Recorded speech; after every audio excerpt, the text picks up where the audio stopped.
Hello, Zany J here.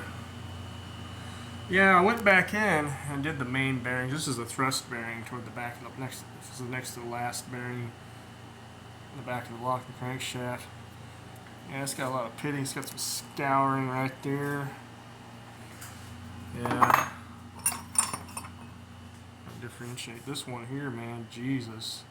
You can see the scour. It's like a rock or something got in there, a pebble or something got in there and chewed that up. Jeepers. These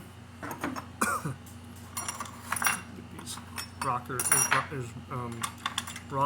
out of the way so I don't confuse those.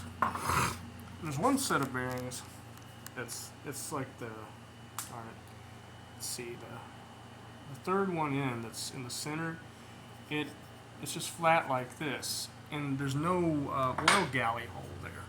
So I had to work that out. What I did was I kind of tapped the bearing with a screwdriver on the very end, away from the actual, the journal.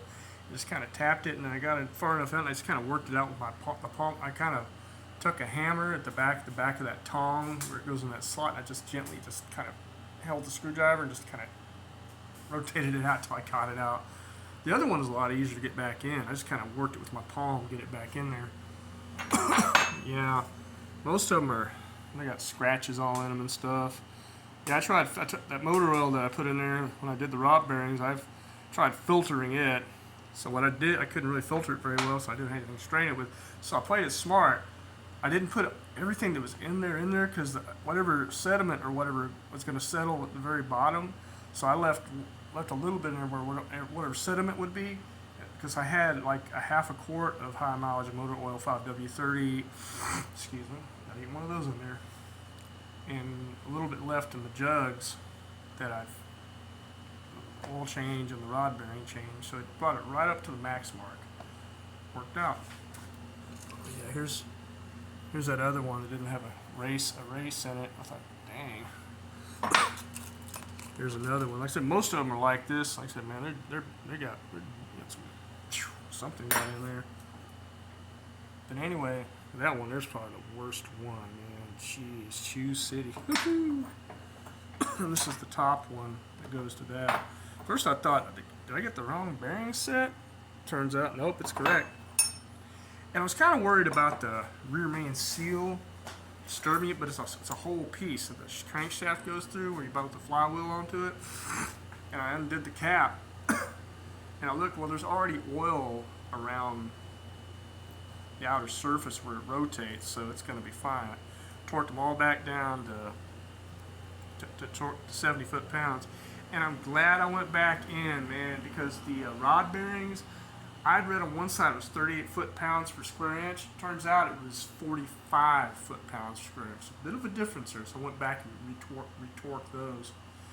When I went to clean out the oil pan the second time, there was like flakes in there. Like, oh, geez, what the heck? It's just normal, like, I guess wear breaking in or something. I don't know. I was like, okay.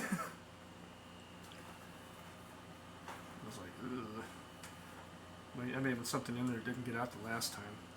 But yeah, I bought a Felpro gasket, and it's a better quality gasket than that one I bought from that one place, because this one is much easier to mold, and I didn't have to let it set overnight. I let it set for about an hour and a half, almost 2 hours. Let it set up, then I put it on there. Lost one of the frickin' bolts, 10mm bolts that goes to the oil pan, so luckily I had these at the same thread diameter. They're longer though, so I had to use a small socket as a spacer and some washers that came with this. And it was a hex screw, but thankfully it fit. I got it to go in and snug it down so it took care of my problem. Hey, it works, right? I wanted to get this done before dark, so I'm just keeping an eye on it. Jeez, I hate getting things dirty. God, man. Ew. It's a hazard to working on a car, though, man. It's bound to happen, right? Yeah, I'm keeping an eye on, for leaks and stuff with my flashlight. I have a flashlight on my phone, but I try to keep one in my car. Yeah, I'm gonna go start it up and we can hear how it sounds. I don't know if you can tell the difference, but I was like, wow. It's like 11 years ago when I first bought it. It was so quiet,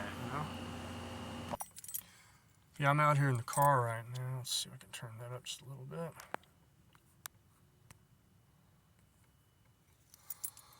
Yeah, exposure. But yeah.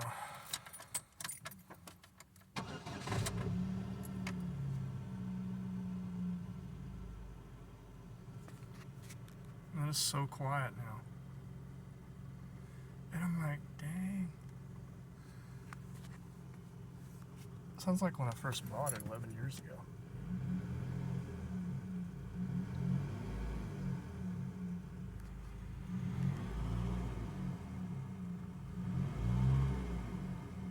Wow, I'm really impressed. It's just crazy. It's awesome how it sounds. Even out here.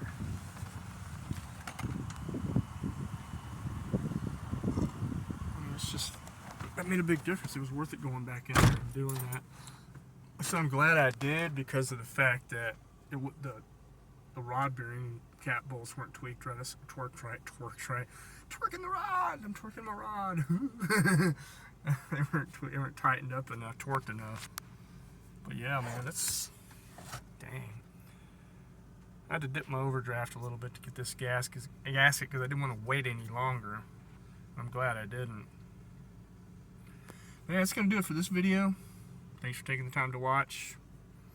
As always, in the name of Christ, everybody watching, be blessed, be safe, be healthy, and be at peace. And until next time.